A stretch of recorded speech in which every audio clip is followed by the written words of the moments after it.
Hola, ¿cómo están? Gusto en saludarles. Les presento la clase 24, que se llama El cuento y sus principales características. El objetivo de esta clase es conocer y comprender los elementos componentes del cuento, esto como género narrativo, en esa dimensión, cuento como género narrativo. Un cuento es un relato o narración breve, de carácter ficticio, pero a veces también real, con un argumento fácil de entender y cuyo objetivo es formativo o lúdico. Ya, aclaremos algún tipo de concepto previo, que se refiere con objetivo lúdico, es decir, de entretención casi de juego, ¿ya? De carácter ficticio, que no existe, para anteponerlo de carácter real, que sí puede haber un cuento basado en hechos reales. De un modo más coloquial, también se habla de cuento para referirse a una mentira, excusa o historia inventada. Del mismo modo, un cuento es un enredo o chisme. Por ejemplo, a ver, comilla, ¿con qué cuento me va a salir este día? ¿Ya? Esa utilización de cuento sería como sinónimo de mentira, de excusa barata, ya un cuento. O también puede ser cuento como sinónimo o equivalente a una historia, ¿ya? Yo he escuchado también otra visión de cuento, otra acepción de cuento, cuando alguien, por ejemplo, tiene un tema que domina y le hace atractivo o atractiva, ¿ya? Esa persona, ese hombre, esa mujer tiene su cuento, sí.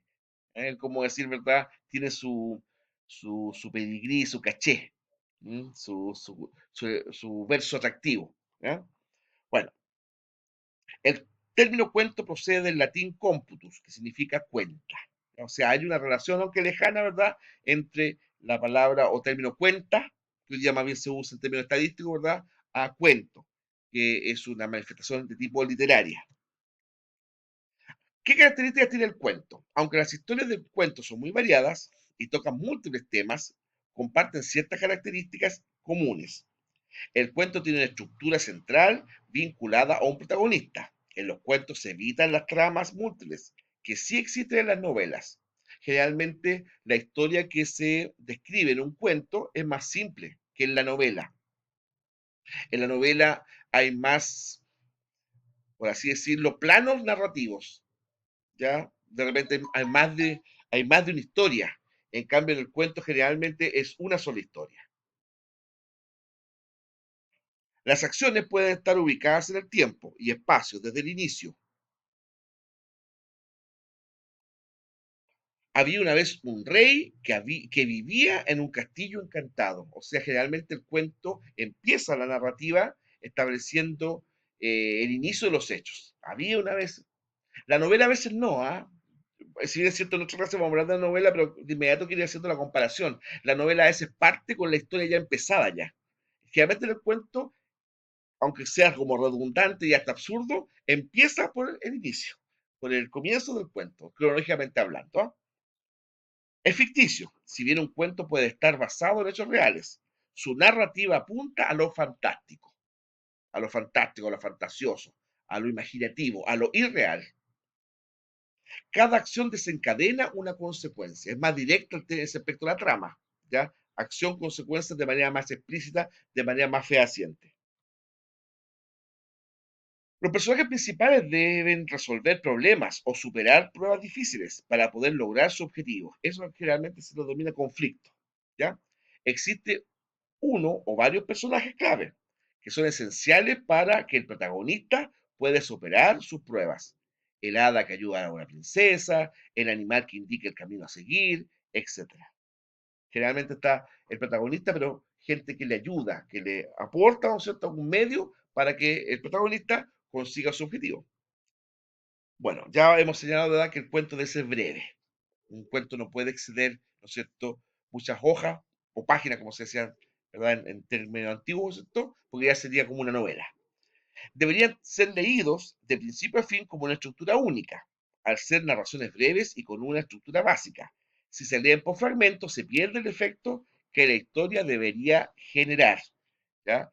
El cuento, si bien es cierto, a lo mejor podría uno destacar parte del mismo, algún episodio dentro del cuento, pero el cuento tiene su sentido completo, de su inicio hasta su fin. Ahí tenemos tres ejemplos, ¿verdad? El vaso de leche clásico del cuento chileno, ¿cierto?, de Manuel Rojas, el reloj de cumpleaños de Julio Cortázar, célebre escritor argentino, y Cuentos de la peste, de Mario Vargas Llosa, literato, cuentista y novelista peruano, premio Nobel. ¿Cuáles son las partes del cuento? El cuento como historia o narración comprende una serie de acciones con uno o varios personajes dentro del cuento histórico y físico, contexto histórico y físico, en ocasiones sin especificar. De una forma genérica, se ha establecido una estructura común de tres partes. ¿Ya? ¿Qué significa de manera genérica? Es decir, en general, ¿verdad? Los cuentos se han establecido en tres partes que lo componen. El comienzo, el nudo y el desenlace. El comienzo es el inicio de una historia, donde se presentan los personajes y la situación en la que habitualmente se produce un desequilibrio o aumento de ruptura que desencadena la trama. Ya en el comienzo del cuento se presentan los personajes y se empieza a esbozar cuál va a ser el conflicto. ¿Ya? Como que se plantea la situación que va a provocar el conflicto del cuento. Nudo es la parte central del relato, donde se plantea el conflicto de la trama y los personajes llevan a cabo acciones inesperadas. O sea, en el nudo, en el fondo, como el desarrollo del cuento en sí mismo, ¿no? ¿Verdad? Desenlace supone el cierre del relato, en ocasiones restableciéndose el equilibrio inicial y concluyendo con una nueva situación. En las fábulas, la historia termina con una moraleja, ¿ya? Entonces, el desenlace sería como la consecuencia del nudo, es decir, los hechos, cómo se describe el conflicto central, ¿verdad? Tiene su desenlace, es decir, cómo termina. ¿Y qué pasó con esta situación? ¿Ya? Cuando se trata del cuento en su subcategoría de fábula, va acompañado de una moraleja, es decir, una enseñanza.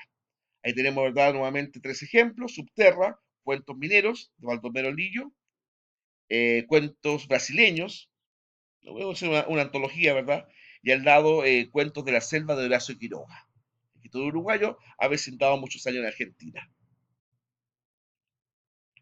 Veamos los tipos de cuentos. El cuento popular se trata de historias ficticias de autores desconocidos, que generalmente provienen de la tradición oral. ¿Ya? El cuento este no tiene autor conocido, es anónimo, por lo general. ¿Ya? Se divide en los cuentos de hadas o maravillosos. Los cuentos de hadas están protagonizados por personajes fantásticos o sobrenaturales, como hadas, duendes, brujas, etc. La historia de Caperucita Roja pertenece a esta categoría. ¿Ya? Em, es un plano fantástico, ¿verdad? Una niña, más bien de pueblo, ¿cierto? Que por acudir a ver a su abuelita es devorada por el lobo, etcétera. O el lobo, ¿verdad? Se hace pasar por la abuelita. Hay una temática ahí que genéricamente se habla como cuentos de hadas. Muchas veces el hada es a quien acude en ayuda del protagonista, ¿ya? Yo me acuerdo del cuento de Pinocho, por ejemplo. Pinocho está al borde de la muerte y llega el hada protectora, ¿no es cierto? Que esta es una mujer, ¿verdad? De poderes sobrenaturales, pero que es buena. Y ayuda al protagonista que está a punto de ser vencido por el villano. ¿Ya? Por eso cuento de hada, un cuento maravilloso. Las fábulas, que ya algo lo adelanté. Las fábulas son historias en las que los animales u objetos adquieren características antropomórficas, es decir, lucen como seres humanos. Generalmente dejan una moraleja o enseñanza. La fábula de tío Tigre y de tío Conejo, del autor venezolano Antonio Araiz, pertenecen a esta clasificación. Esto, Antonio Arraiz, ¿no? ¿Verdad? Autor venezolano de fábulas a nivel continental, ¿verdad? Pero por excelencia, el gran fabulista histórico y tradicional es Sopo, este esclavo griego, ¿verdad? Que después le da la libertad y que sería como el creador del género fábula en la historia. Los cuentos de costumbres. Se trata de cuentos cuyo objetivo es bien reflejar las sociedades agrarias o feudales. En este tipo de historias son comunes las doncellas, los príncipes, el rey, los campesinos. Yo podría ahí agregarle, ¿verdad? De repente los dragones, etcétera. Un ejemplo de cuento de costumbres son la historia de Garbancito, un personaje de tradición española, hijo de unos campesinos, cuya principal característica es que es tan pequeño como un garbanzo.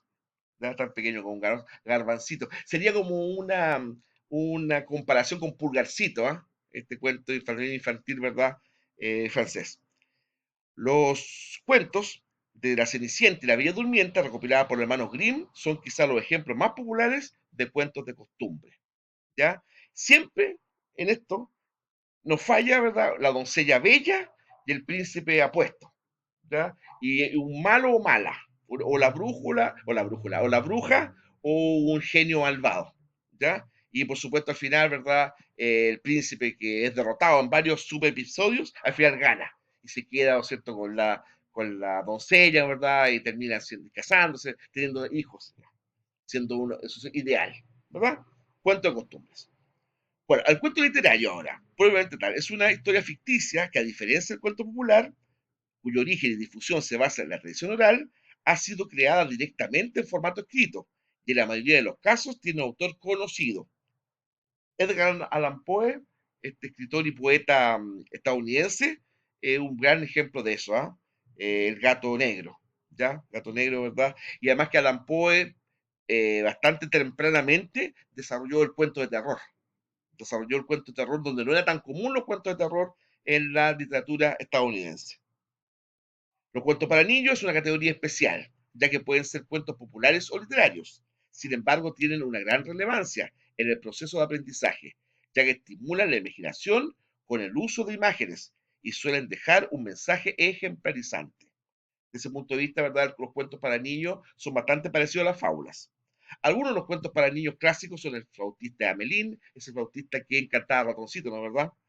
O Hansel y Gretel de los hermanos Grimm, de la, ambientado, ¿verdad?, en la tradición alemana.